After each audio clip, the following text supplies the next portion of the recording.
Fala pessoal, tudo bem? Bom, hoje eu tô aqui nesse vídeo curto para comentar com vocês o novo romance do escritor peruano e Prêmio Nobel de Literatura de 2010, Mário Vargas Llosa, que é o romance Tempos Ásperos, editado pela Companhia das Letras, selo Alfaguara. Bom, vou tentar colocar o vídeo assim fechar alguns pequenos compactos com algumas considerações de ordem geral, sem entrar muito em spoilers. A primeira consideração que eu queria fazer é colocar esse livro dentro da cronologia das obras do Mário Vargas Llosa.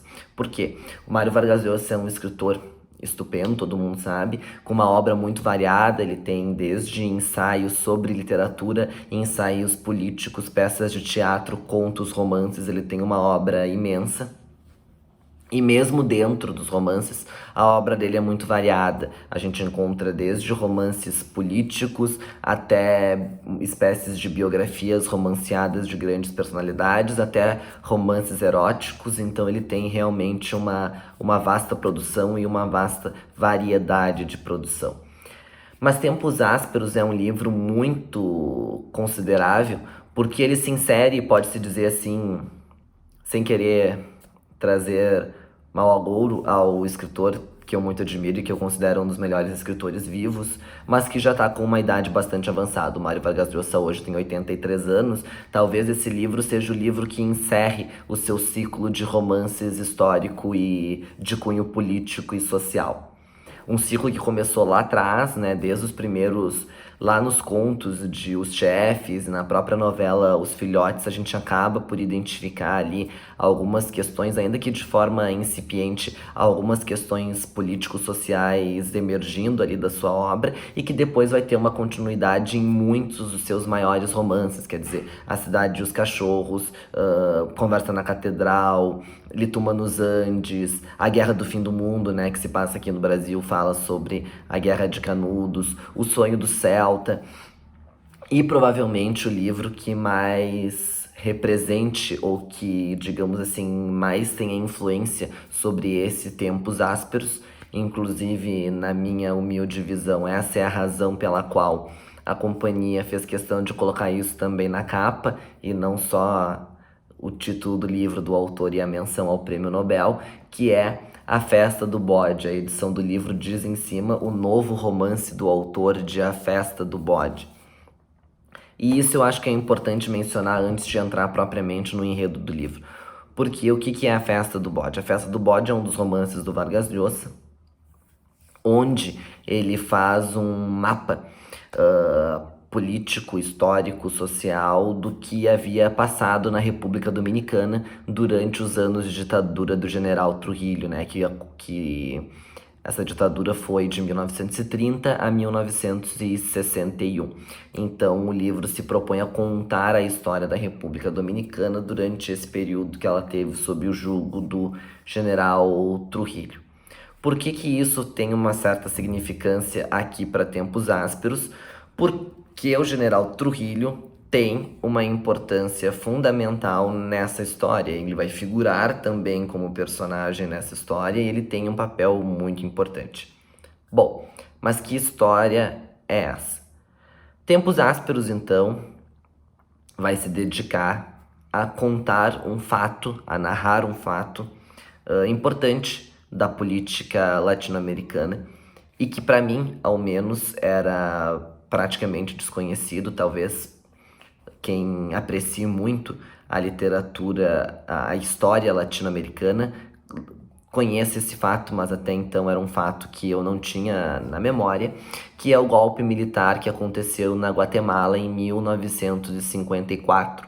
Depôs o presidente eleito, instituiu uma ditadura militar no país e acabou por gerar ter consequências não só naquele país, mas também acabou impactando toda a América Latina. Foi a primeira sequência, né, de golpes militares daqueles que nos anos 60 aconteceram, especialmente na América do Sul, de uma forma avassaladora.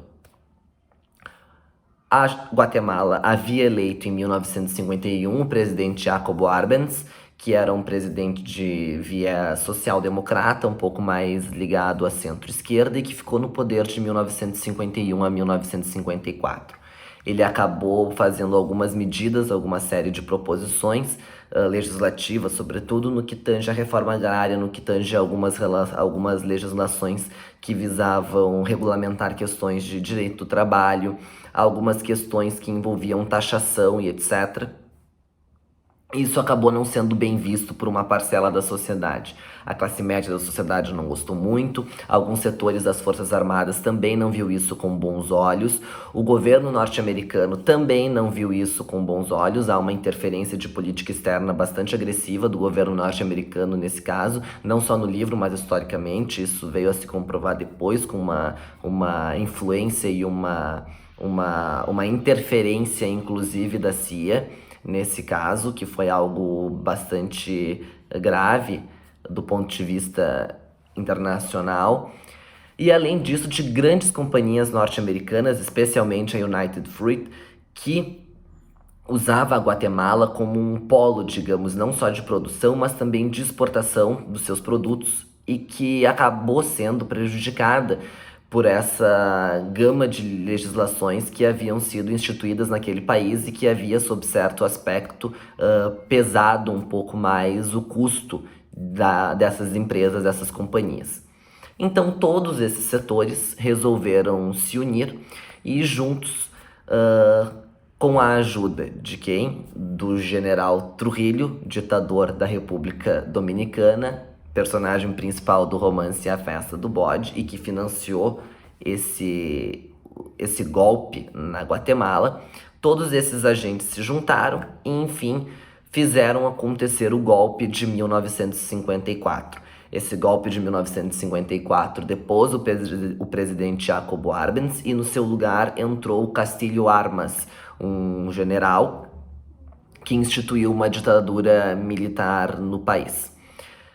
Depois ele acaba sendo saído também em 1957, ele acaba sendo assassinado em 1957 e essa ruptura institucional acaba colocando a Guatemala numa das maiores guerras civis da história latino-americana, talvez, muito provavelmente, a maior guerra civil da história latino-americana, que dura de 1960 até 1996. Essa parte acaba não sendo tratada no livro. O livro acaba se focando no que ocorre entre 1951 e 1957. Bom, em termos de estrutura, o que nós temos aqui? O livro se divide basicamente, digamos assim, em três partes. A primeira parte a parte que o Vargas Llosa intitula de Antes. E nessa parte, chamada Antes, nós não temos propriamente uma história acontecendo em si. Nós temos aqui mais uma espécie de panorama político-social e político-econômico com dados e com informações do que acontecia na Guatemala naquele período. Uma espécie de contextualização para que o leitor não seja pego de surpresa e provavelmente muita gente não conhece essa história, então ele faz um panorama onde ele situa ali o que estava acontecendo naquele momento onde ele vai contar essa história. Bom, depois disso nós entramos na parte que não tem nome, mas que poderia ser assim intitulada, que é Durante. E aí nesta parte, que eu aqui estou chamando de Durante, entre aspas, ele vai sim contar essa história.